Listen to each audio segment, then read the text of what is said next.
C'est un grand honneur pour nous d'avoir un homme de sa compétence à son niveau. C'est un grand honneur pour IDPME d'avoir comme conseiller celui qui a fait les discours de Nicolas Sarkozy et celui qui a conseillé Nicolas Sarkozy. Monsieur Guéant, je vous cède la parole.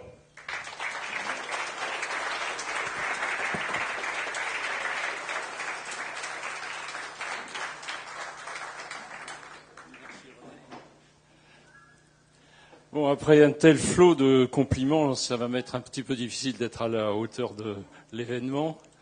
René a rappelé les circonstances dans lesquelles nous nous étions rencontrés. À vrai dire, il n'y a pas très longtemps que nous nous connaissons. Mais comme il le disait à chaque fois qu'il vient à Paris, sauf lorsqu'il déjeune avec M. Montebourg, bien sûr, et il me fait signe, et puis on essaie de se voir et on bavarde. Je dois dire que j'ai beaucoup d'estime. L'estime a cru au fil du temps pour René Hans, et je crois que cette région a de la chance d'avoir cet homme. Et puis, au hasard des conversations, j'en ai découvert d'autres, des hommes et des femmes, qui portent un idéal, qui portent un enthousiasme. Je crois que ce qui caractérise le plus René Hans, c'est l'enthousiasme, la générosité, la volonté de servir les autres. Et ça m'a séduit, je dois dire. Nous avons découvert aussi, en bavardant, que nous avions beaucoup de points communs et que nous avions en partage beaucoup de convictions communes. Une première conviction, par exemple, c'est sur le rôle de la fonction publique. Alors ça paraît étrange. Lui est un homme d'entreprise, moi je suis un fonctionnaire. Et je me souviens du livre qu'il m'a remis, qui s'appelle « L'entreprise malade des fonctionnaires ». Comme entrée en matière, c'était un peu brutal.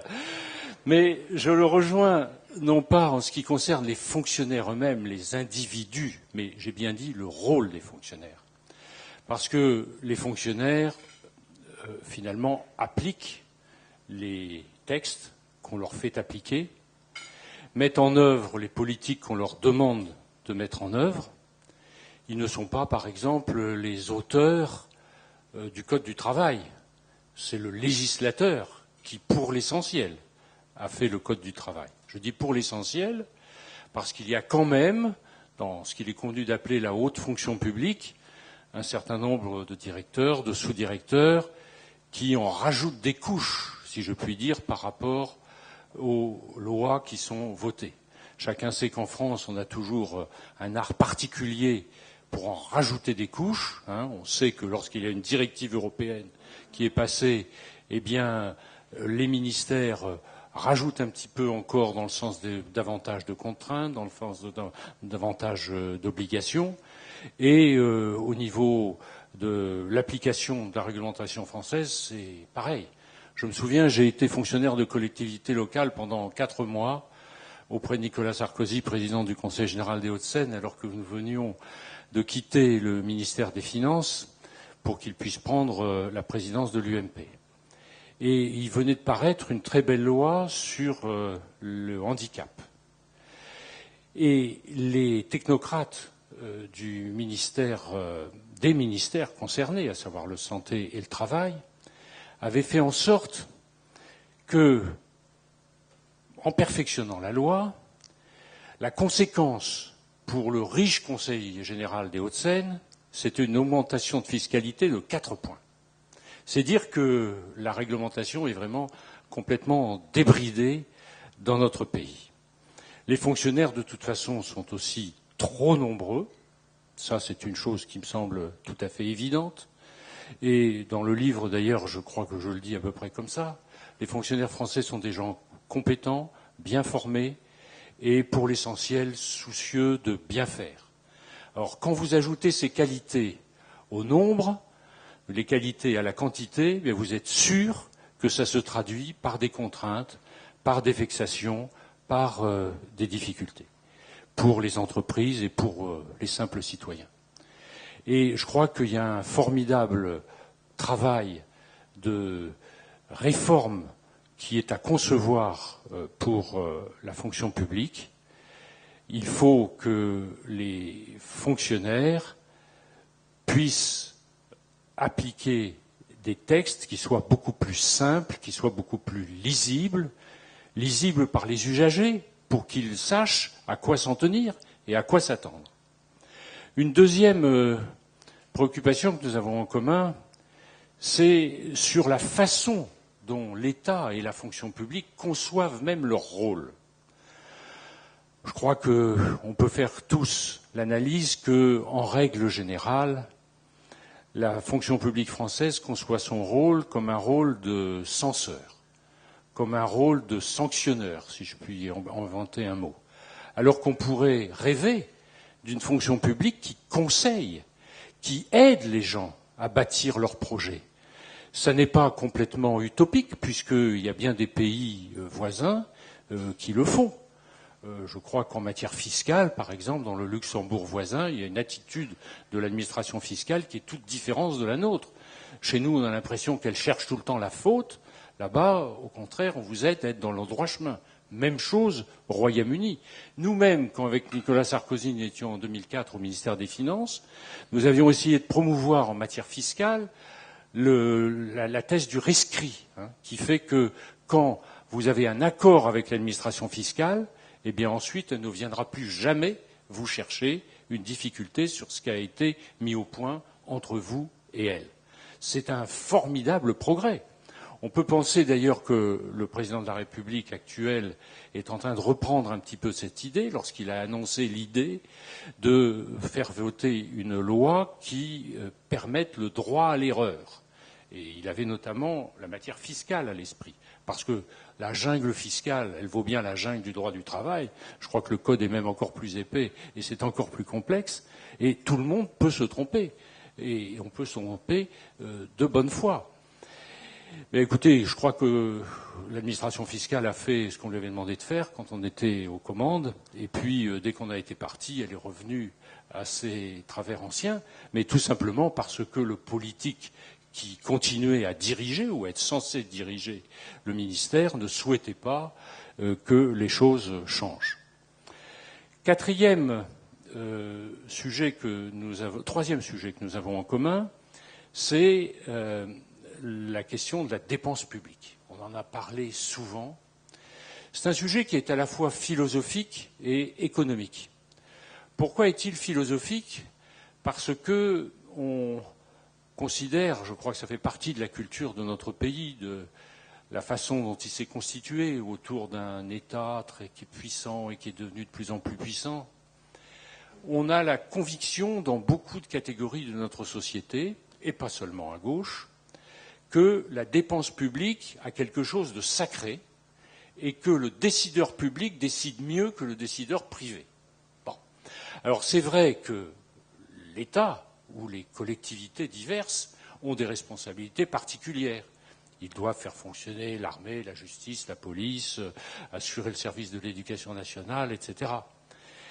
Mais enfin, il n'est pas fatal que l'État décide de la meilleure façon dans tous les domaines. Et je crois qu'il faut avoir à l'esprit, j'effleure déjà la question économique, que de toute façon, la dépense a un effet macroéconomique qui est tout à fait équivalent que cette dépense soit privée au public. 1 euro dépensé a le même effet d'entraînement sur l'investissement, sur la consommation, etc., qui que ce soit qui fasse cette dépense. Mais l'aspect économique aussi, c'est que il y a une chose qui est certaine, l'initiative et la capacité d'initiative, et Pierre le disait tout à l'heure, dépend beaucoup de ce que vous pouvez utiliser comme ressources. Ça dépend donc beaucoup de l'impôt. Et il y a une seule manière de faire baisser l'impôt, et elle est vraiment la seule, au moins dans la durée, c'est de baisser la dépense publique. Et je suis absolument convaincu que c'est quelque chose qui est vraiment tout à fait faisable. Prenons 2 exemples concrets. D'abord, l'Allemagne voisine a une population qui est supérieure à la population française, d'une 15aine de millions d'habitants. Bon. L'Allemagne a une dépense publique qui est inférieure à la nôtre de 170 milliards d'euros. Bon. Vous n'allez pas me dire que l'Allemagne n'a pas d'éducation, n'a pas d'hôpitaux, n'a pas de routes, n'a pas de système de solidarité, etc. Donc il y a quelque chose qui ne va pas quelque part. Hein. Ça, c'est un premier problème, et ça pose immédiatement d'ailleurs un problème formidable de compétitivité, parce que cette différence dans la dépense publique fait qu'il y a une différence dans les coûts des entreprises, bien évidemment. Et c'est si bien d'ailleurs que plusieurs gouvernements successifs, et nous avions lancé un chantier dans ce domaine d'ailleurs avec Nicolas Sarkozy, visaient, c'est encore l'objectif du gouvernement actuel, de rapprocher certains impôts entre l'Allemagne et la France, certains taux, notamment l'impôt sur les sociétés. Autre anecdote qui permet de penser que l'on peut réduire la dépense, lorsque j'étais secrétaire général de l'Élysée, le président nous avait confié à moi et à Jean-Paul Faugère, directeur du cabinet du Premier ministre, qui fut préfet d'Alsace, le soin de diriger la révision générale des politiques publiques, c'est-à-dire de faire baisser la dépense. Et indépendamment même de la réduction du nombre d'emplois publics, nous avons baissé le nombre de 120 000 emplois de fonctionnaires d'État, nous avons réussi en année pleine à faire une économie de 15 milliards. Bon, alors on dira c'est pas beaucoup, mais c'est quand même 15 milliards. Hein. À la vérité, je dois dire que nous aurions pu faire plus. Nous aurions pu faire plus, mais on approchait des élections, et pour faire plus, il fallait toucher à la sphère sociale. Donc on a calé, on s'est dit on fera ça plus tard. Malheureusement, on n'a jamais pu le faire puisqu'on n'a pas été réélu. Mais c'est dire que c'est des choses qui sont tout à fait faisables. Et une chose intéressante à ce titre d'ailleurs est à noter, puisque aussi bien les gouvernements qui nous ont succédé ont beaucoup mis en cause cette politique, disant que ça avait été le saccage des services publics, c'était la politique du rabot, etc. C'était tout le contraire de la politique du rabot, parce que chaque mesure de réforme était étudiée avec beaucoup de précision, avec des simulations, des concertations, etc.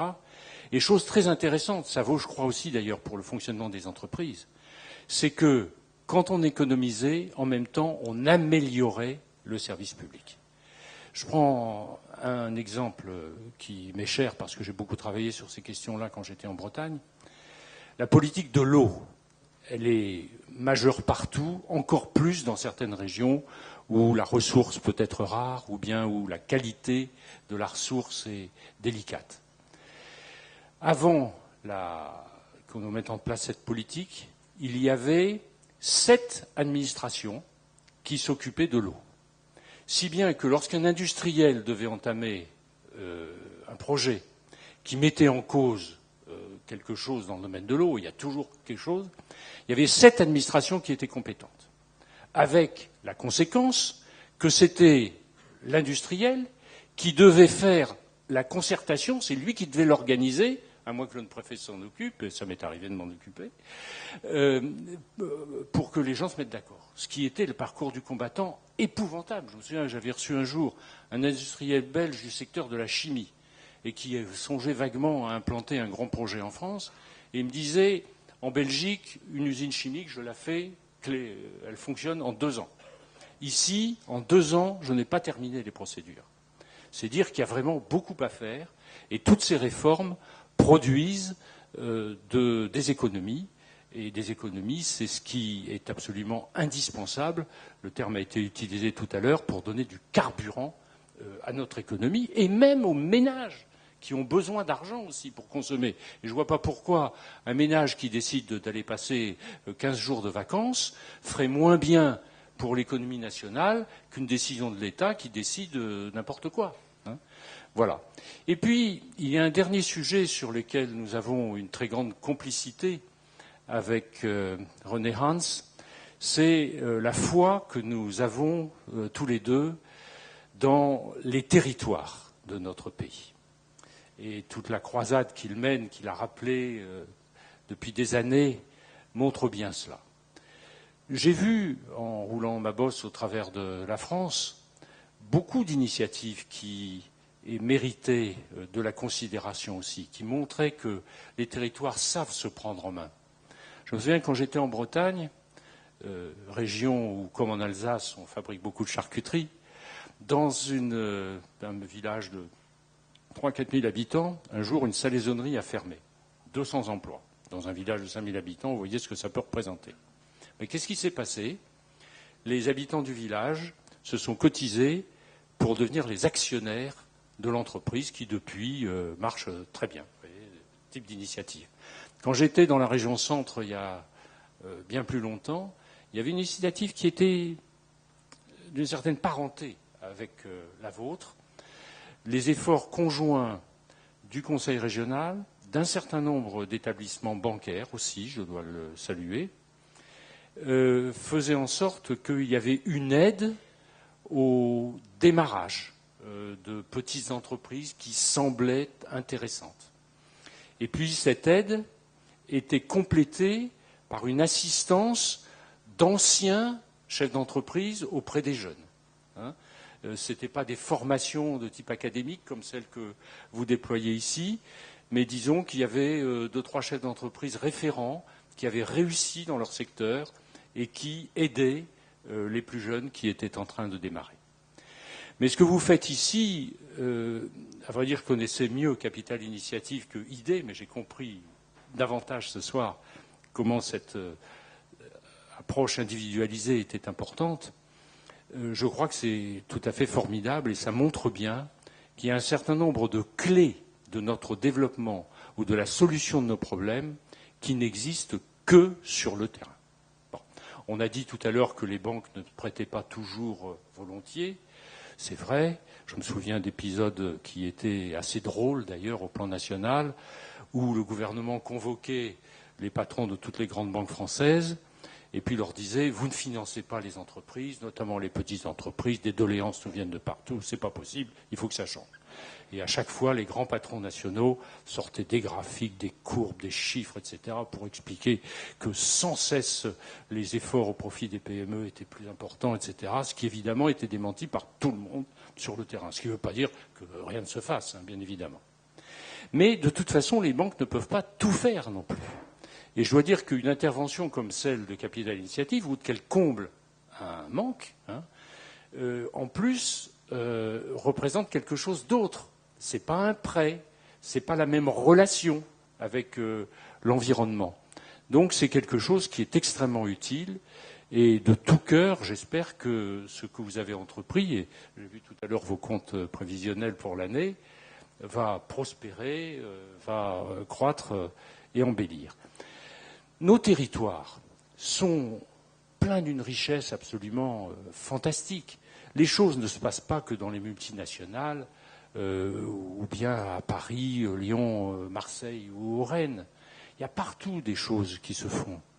Bon, prenez, pour rester dans les technologies nouvelles, cette entreprise bretonne, elle aussi, du Morbihan, elle aussi, de l'Orient, qui est le premier éditeur en France et qui a largement gagné sur le plan mondial de logiciels de jeu.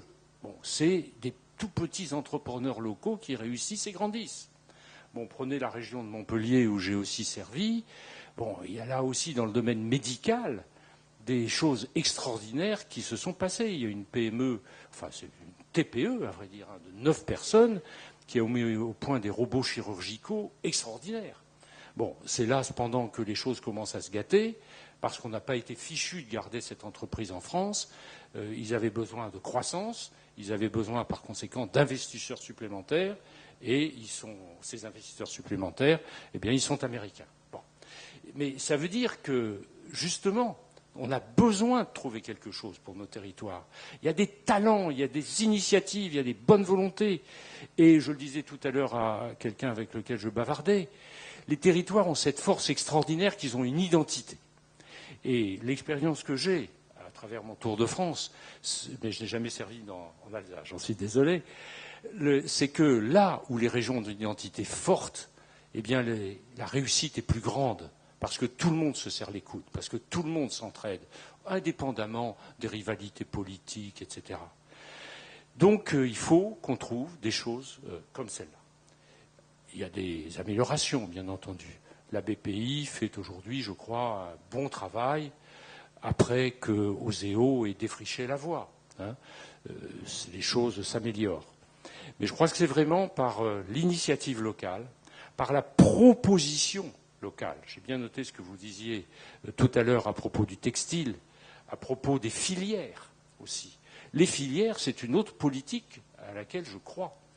Et d'ailleurs, lorsque nous étions aux affaires, sous la houlette de Christian Estrosi, qui était ministre de l'économie, on avait relancé une politique de filières, il y en avait une dizaine, je crois, qui associait le monde de la recherche, les entreprises de toute la filière, qui pourtant, normalement, sont des entreprises cohérentes, concurrentes, mais qui avaient très volontiers adhéré à la démarche. Et sous la bénédiction de la CGT, ça démarrait très très fort. Bon, ensuite, il y a eu un changement de gouvernement. Bon, ça n'a pas été poursuivi. C'est bien dommage. Mais c'est dire, avec cette évocation de la politique des filières que je fais, que non seulement il faut trouver des outils locaux, il faut essayer de les faire avaliser et de les faire se développer. Très franchement, je pense qu'il y a la place dans toutes les régions pour un fonds qui viendrait renforcer des initiatives telles que celles que vous conduisez ici, avec Capital Initiative. Des initiatives qui pourraient être différentes d'ailleurs, hein, mais il y a un fonds. Et d'ailleurs, j'avais obtenu de la Caisse des dépôts en 2010 la création d'une dotation par région de 50 millions d'euros, je me souviens. Je ne suis pas sûr que ça ait été suivi des faits, mais ça va dans ce sens-là. Et de la même façon, il faut que vous proposiez des choses. Je le disais tout à l'heure à mon voisin, j'ai bien connu le milieu des hauts fonctionnaires, ils sont compétents, mais ceci dit, pour la plupart d'entre eux, ils ne savent absolument rien de ce que c'est qu'une entreprise. Ils n'y ont jamais mis les pieds, et avec la meilleure volonté du monde, ils essayent de faire le bien des entreprises de ce pays, sans savoir ce qu'elles sont, et sans savoir les problèmes qu'elles rencontrent, sans avoir leurs contraintes, sans avoir leurs aspirations. Donc on a un vrai grand sujet, mais il nous appartient à nous, je crois, de faire remonter des propositions en espérant que le législateur, le gouvernement, les administrations y seront sensibles. Vous avez remarqué que j'ai dit « nous » parce que, très franchement, moi je trouve que dans cette croisade que vous avez entamée, eh bien, il y a beaucoup de formidables choses à faire et avec les petites capacités relationnelles ou de persuasion que j'ai pu conserver, je suis vraiment complètement à vos côtés.